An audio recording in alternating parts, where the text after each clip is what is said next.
Now we shift gears a little bit to State Representative Gina Johnsen, friend of the program. Gina, welcome back. Thank you. Always good to be back. Always good to have you here. All right, so how about Doge at the state level? We've talked about this with all sorts of folks on this program over the last, almost a year. And apparently you guys are moving forward with the Doge idea, the Department of Government Efficiency. Efficiency. There's the word. Yeah. It's just stuck there. It's hard to say, isn't it? Yeah. It's the Department of Government Efficiency. I'm like, what? Anyhow. So do tell, Gina, what does this mean? Is it, we know that Doge has been disbanded at the federal level, but it hasn't really been disbanded. It's been outsourced to all the departments. All the departments have the initiative to go after these things, to find the waste, fraud, and abuse.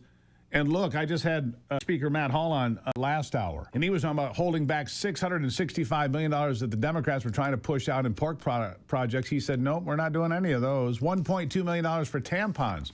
How many truckloads of tampons do you get for $1.2 million? Doge at the state level, tell me about it. Well, first of all, when you have only one sliver of the state government, because we still don't have all of our people, our good Republicans, common sense conservatives, whether they call themselves independents, Republicans, or even some Democrats, we don't have all of them voting. So we just have a sliver of the government. And so what Speaker Hall is doing, what we're doing in Doge, is we're working around this little bit of a huge challenge, actually, to rein in bad government and to correct the ship going in the wrong direction.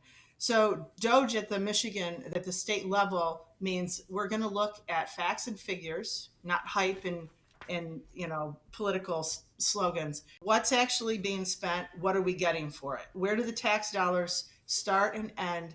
Who is spending them? What are they spending it on? And are we getting a return on our investment? Any business would do the same thing. We just, over the past 8 years, have increased the budget from $56 billion to around $86 billion. And now we're trying to pull it back because a state our size should not have a government that big.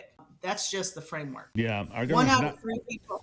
We should not have a government that big. We have talked about this at length here recently. States like Georgia, North Carolina. Georgia, similar size to Michigan, spends about $30 billion less annually. North Carolina is 500,000 people larger. It spends $19 billion less annually on its budget. I've been to North Carolina, I've been to Georgia. Their infrastructure seems a lot better. Their roads are certainly a lot better, as an easy example of spending less and getting more. What are we doing here? And their business community is increasing. People are moving there because they can get better jobs, lower taxes, etc. 1 out of 3 people in Michigan are on Medicaid. Why in the world would we have 30%, a little more than 30% of our folks on Medicaid? Because they can't get a job? Because they're frauding the system? Do we have really that many disabled and people who really cannot provide for themselves? Find that hard to believe. I find that hard to believe, Gina, that we have that many people that are unable to get anything but Medicaid. So, I mean, it just seems it seems like grift to me. So 36 of these folks, we're looking at the details now. And when they do vetting and the assessment of whether you qualify or not, we found out that they don't even really put everyone through the assessment process. I don't understand that. We have enough employees to do that. But we found that we have 36 millionaires, cash in the bank, over $1 million each on Medicaid. How are they qualifying? That's just complete fraud and corruption in the system. Are they friends of someone who approved them? Is it just an oversight and a mistake? This is absurd. So another thing I want to look at that's really important. We've been talking about this for years. Why are our education scores, especially math and reading, but other ones, just going down? Overall, there's a few exceptions in the state. Overall, they're going down. And we look at spending on teachers and instructional dollars, parapros, those who assist the teachers, etc., versus admin costs. Our admin costs are now higher than our instructional costs. That makes no sense.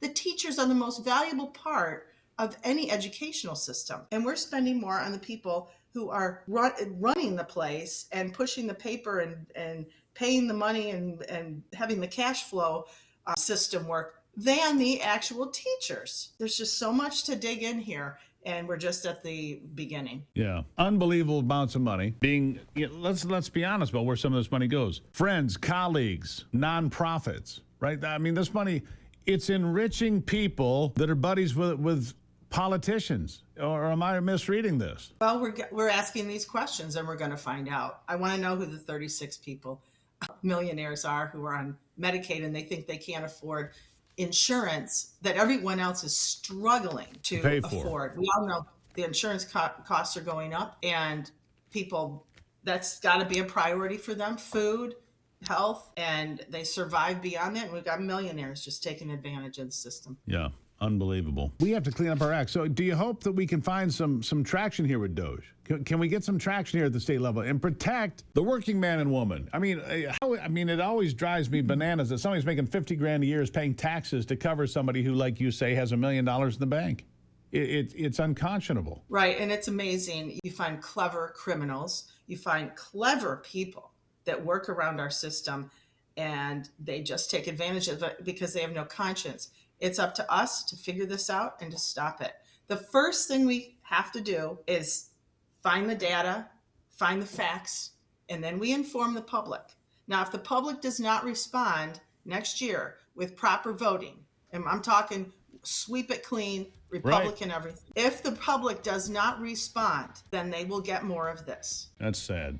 Gina Johnsen, always appreciate you being here. I got to run. Thank you for the update. We'll have another one sometime soon, Gina. Thank you. Thank you.